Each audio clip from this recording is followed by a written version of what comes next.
Hello my dear friends, नमस्कार। कैसे हो सभी? उम्मीद करते हैं बहुत ही अच्छे होंगे, स्वस्थ होंगे और आपकी तैयारी शानदार तरीके से चल रही होगी। दोस्तों, आप सभी का आज के हमारे इस सीडीपी के प्रैक्टिस सेट में हार्दिक स्वागत है।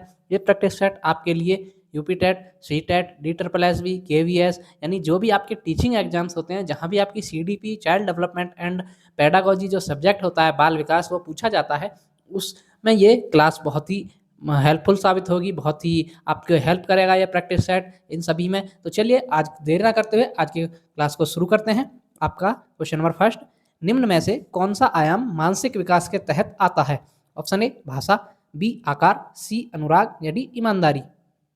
तो देखिए आपसे पूछा क्या है, मानसिक विकास। अब बच्चे का जो मानसिक विकास है उसके तहत क्या आता है? तो बच्चे का जो मानसिक विकास है उसके तहत देखिए उसकी भाषा आती है। मानसिक विकास में भाषा आती है, जबकि आकार आपका शारीरिक विकास में आ जाता है। अनुराग ये आपका एक तरह से बौद्धिक विकास हो गया। ईमानदारी ये आपकी बाह्य व्यवहार हो गया। सामाजिक विकास में आएगा भाई, ये सामाजिक मूल्य होते हैं ईमानदारी वगैरह।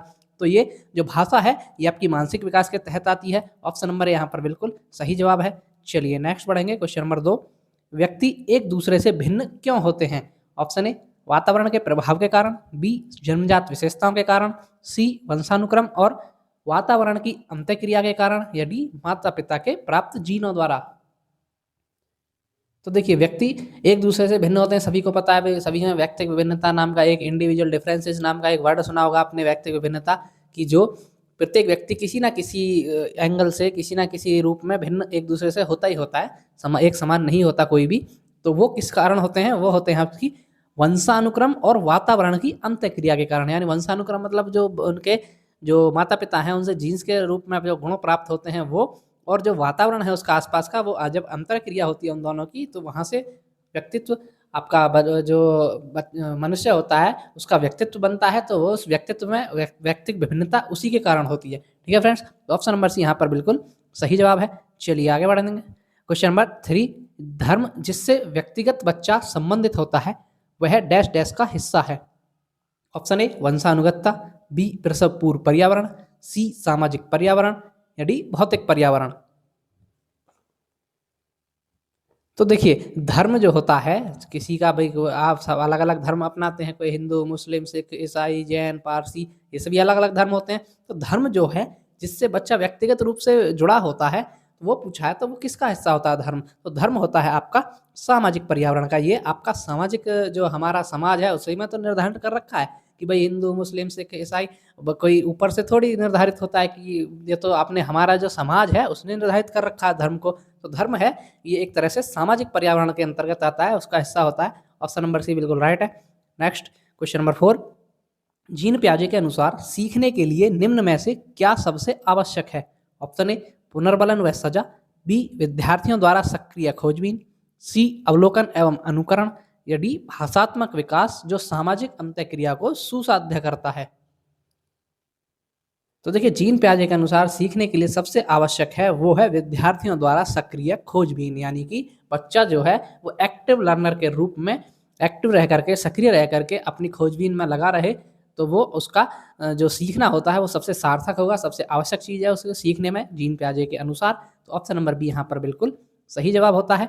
चलिए आगे बढ़ेंगे। क्वेश्चन नंबर 5, कोहलबर्ग के अनुसार वह स्तर जिसमें बालक की नैतिकता दंड के भय से नियंत्रित रहती है कहलाता है। ऑप्शन ए पूर्व नैतिक अवस्था, बी परंपरागत नैतिक अवस्था, सी आत्म स्वीकृत नैतिक अवस्था या डी नैतिकता स्तर। तो देखिए कोहलबर्ग ने नैतिक विकास का सिद्धांत दिया, आप सभी को पता है। उसमें उन्होंने जो स्टेजेस दी हैं उसमें से पूछा है जो कौन सी स्टेज है वो जहाँ बच्चा पुरस्कार और दंड एक तरह से कि उससे प्रभावित होता है कि उसे कोई गलत आचरण करेगा तो उसको दंड मिलेगा, उसका भय रहता है, उसको अच्छा आचरण करेगा तो उसे पुरस्कार मिलेगा। तो ये जो होता है पुरस्कार एवं दंड का जो भावना होती है, ये होती है आपकी पूर्व नैतिक अवस्था में। कौन सी में होती है फ्रेंड्स? पूर्व नैतिक अवस्था, यानी कि इसको प्री कन्वेंशनल भी बोल देते हैं। तो ऑप्शन नंबर ए बिल्कुल यहाँ पर सही जवाब है। चलिए आगे बढ़ेंगे। क्वेश्चन नंबर 6, बाल केंद्रित कक्षा में एक अध्यापिका किसको महत्व देती है? ऑप्शन ए निरंतर वस्तुनिष्ठ परीक्षाओं को, बी सक्रिय ज्ञान की सक्रिय संरचना प्रक्रिया को, सी किसी भी तरह पाठ्यक्रम के समापन को या डी दंड आधारित कठोर अनुशासन पद्धतियों को। तो देखिए बाल केंद्रित शिक्षा में एक अध्यापिका है वो किसको सबसे ज़्यादा महत्व देगी? वो देगी ऑप्शन नंबर बी ज्ञान की सक्रिय संरचना प्रक्रिया को, यानी कि ज्ञान जो है उसका सक्रिय रूप से उसकी संरचना बनी रहे, उसकी प्रक्रिया हो, ज्ञान को सक्रिय रूप से बच्चा सीखे, वो उस पर सबसे ज़्यादा जोर दिया जाता है। तो ऑप्शन नंबर बी यहाँ पर बिल्कुल सही जवाब होगा। ठीक है फ्रेंड्स, चलिए आगे बढ़ेंगे। क्वेश्चन नंबर 7, आर्मी अल्फा और आर्मी बीटा किस प्रकार के परीक्षण हैं? ऑप्शन ए वैयक्तिक परीक्षण, बी समूह परीक्षण, सी बुद्धि परीक्षण या डी व्यक्तित्व परीक्षण। तो देखिए आर्मी अल्फा और आर्मी बीटा जो होते हैं ये एक सामूहिक बुद्धि परीक्षण होते हैं। ये आपके जो प्रथम विश्व युद्ध हुआ था उसके दौरान ये अपनाए गए थे आर्मी अल्फा आर्मी बीटा परीक्षण। ये आपके सामूहिक बुद्धि भौतिक परीक्षण होते हैं। वैसे होते हैं फ्रेंड्स सामूहिक, ये समूह में होते हैं। ठीक है, ऑप्शन नंबर यहाँ पर बिल्कुल बी सही है, सामूहिक परीक्षण है। चलिए आगे बढ़ेंगे। क्वेश्चन नंबर 8, फ्रायड के अनुसार आक्रामक व्यवहार का संबंध निम्न में से किससे होता है? ऑप्शन ए कुंठा, बी तनाव, सी जीवन मूल प्रवृत्ति या डी मृत्यु मूल प्रवृत्ति। तो देखिए जो आपके सिगमंड फ्रायड थे जिन्होंने मनोविश्लेषणात्मक सिद्धांत दिया था, उन्होंने उनके अनुसार जो आक्रामक व्यवहार होता है बच्चे का वो किससे संबंधित होता है? वो होता है उसका मृत्यु मूल प्रवृत्ति से। किससे होता है भाई? मृत्यु मूल प्रवृत्ति से संबंध होता है उसका आक्रामक व्यवहार। ठीक है, ऑप्शन नंबर यहाँ पर बिल्कुल डी राइट होता है, ये फ्रायड के अनुसार है फ्रेंड्स। ठीक है, चलिए नेक्स्ट क्वेश्चन नंबर 9, वाणी दोष नहीं है। ऑप्शन ए ध्वनि परिवर्तन और अस्पष्ट उच्चारण, बी धीमी गति या तेज गति से बोलना, सी हकलाना और तुतलाना, डी तीव्र अस्पष्ट वाणी। तो देखिए वाणी दोष क्या नहीं होगा, जो देखिए ध्वनि परिवर्तन और अस्पष्ट उच्चारण बिल्कुल वाणी दोष है भाई। अस्पष्ट उच्चारण है तो उसको कोई समझ नहीं पाएगा।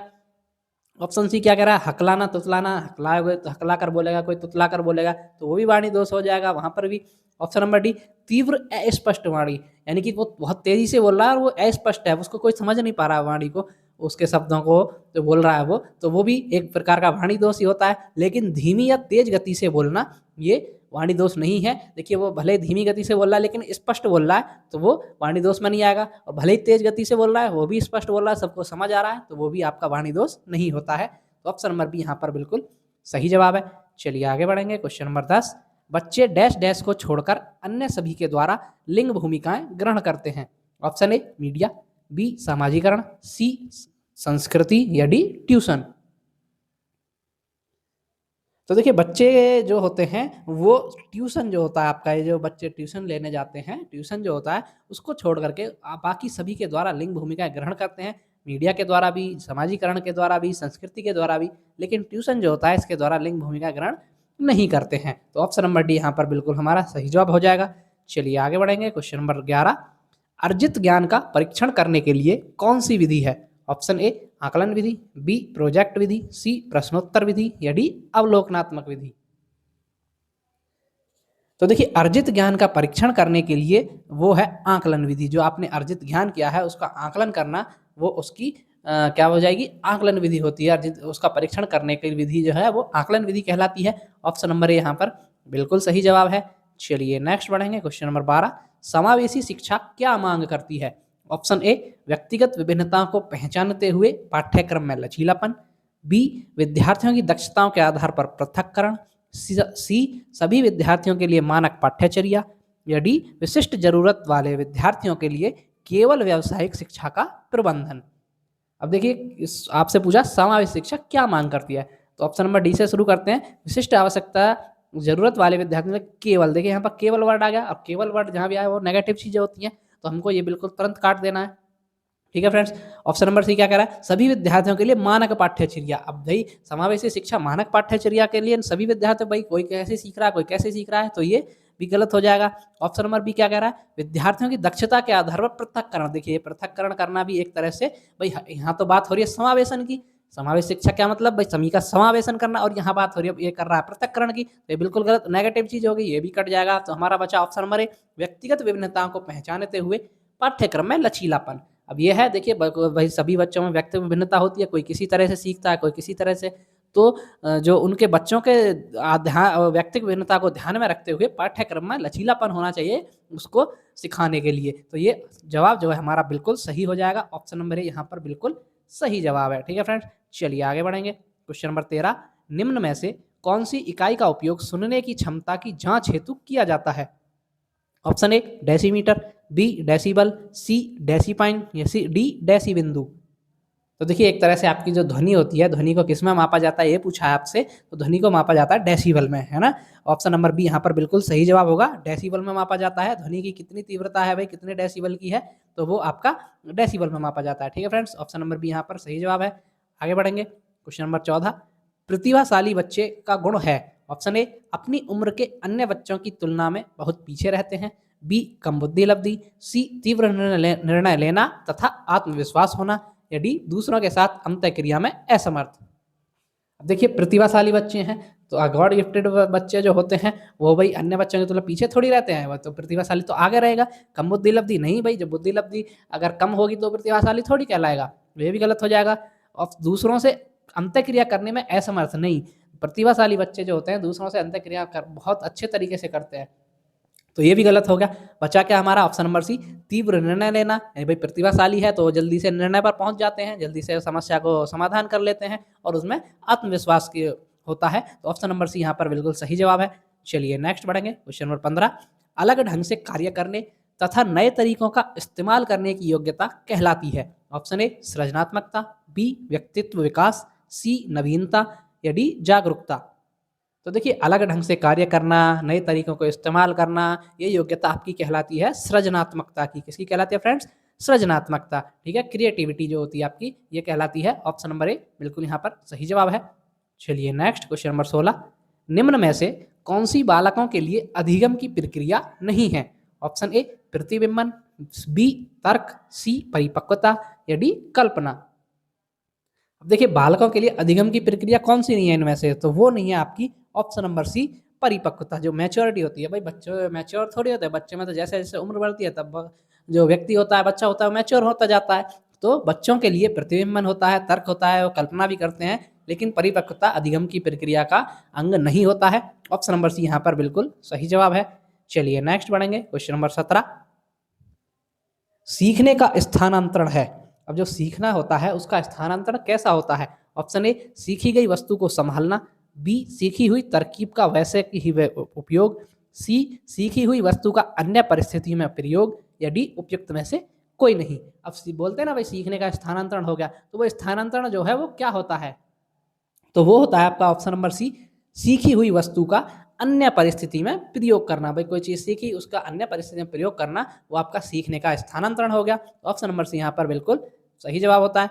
चलिए आगे बढ़ेंगे, क्वेश्चन नंबर 18, निम्न में से कौन सा थॉर्नडाइक द्वारा दिया गया अधिगम का मुख्य नियम नहीं है? ऑप्शन ए, अभ्यास का नियम। बी, तत्परता का नियम। सी, प्रभाव का नियम। या डी, अभिवृत्ति का नियम। तो देखिए थॉर्नडाइक ने अधिगम के जो मुख्य नियम दिए थे 3 दिए थे, कौन कौन से भाई? अभ्यास का, तत्परता का और प्रभाव का नियम। लेकिन जो अभिवृत्ति का नियम है ये इनका क्या नाम है, ये मुख्य नियम नहीं है, ये गौण नियम में आता है। तो इसलिए ऑप्शन नंबर डी हमारा बिल्कुल सही जवाब हो जाएगा यहाँ पर। चलिए नेक्स्ट क्वेश्चन नंबर 19, निम्न में से कौन सा शिक्षण अधिगम का स्तर नहीं है? ऑप्शन ए, स्मृति स्तर। बी, अवबोध स्तर। सी, परावर्ती स्तर। या डी, दूरवर्ती स्तर। तो देखिए शिक्षण अधिगम का स्तर कौन सा नहीं है इनमें से? वो नहीं है फ्रेंड्स, दूरवर्ती स्तर। शिक्षण अधिगम का स्तर स्मृति स्तर भी होता है, अवबोध स्तर भी होता है, परावर्ती स्तर भी होता है, लेकिन दूरवर्ती स्तर नहीं होता है। तो ऑप्शन नंबर डी हमारा बिल्कुल यहाँ पर सही जवाब होता है। चलिए आगे बढ़ेंगे, क्वेश्चन नंबर 20, निम्न में से जन्मजात अभिप्रेरक कौन है? ऑप्शन ए, निंद्रा। बी, खेलना। सी, प्रशंसा। या डी, क्रोध। तो देखिए जन्मजात अभिप्रेरक भाई जो जन्म से प्राप्त होते हैं आपको, जन्मजात होते हैं, तो उसमें जन्मजात है आपकी नींद, जो निद्रा होती है, भाई नींद होती है, आपकी भूख लगना, प्यास लगना, ये आपके जन्मजात ही होते हैं। भाई ऐसा तो नहीं सीखने पड़ते हैं, अर्जित करने पड़ते हैं। भाई नींद है ऑटोमेटिक आती है आपको, भूख है वो भी अपने आप लगती है ना, प्यास है वो भी अपने आप लगती है, तो जन्मजात अभिप्रेरक होते हैं। तो ऑप्शन नंबर ए बिल्कुल यहाँ पर राइट होगा, सही जवाब होगा। ठीक है फ्रेंड्स, तो ये थी हमारी आज की क्लास। आपको क्लास कैसी लगी कमेंट करके ज़रूर बताएं। जो भी साथी चैनल पर पहली बार हैं कृपया चैनल को सब्सक्राइब कर लें, ताकि ऐसी इन्फॉर्मेटिव क्लासेस और वीडियोज आपको डेली मिलती रहें। तो चलिए मिलते हैं नेक्स्ट वीडियो में, तब तक के लिए धन्यवाद।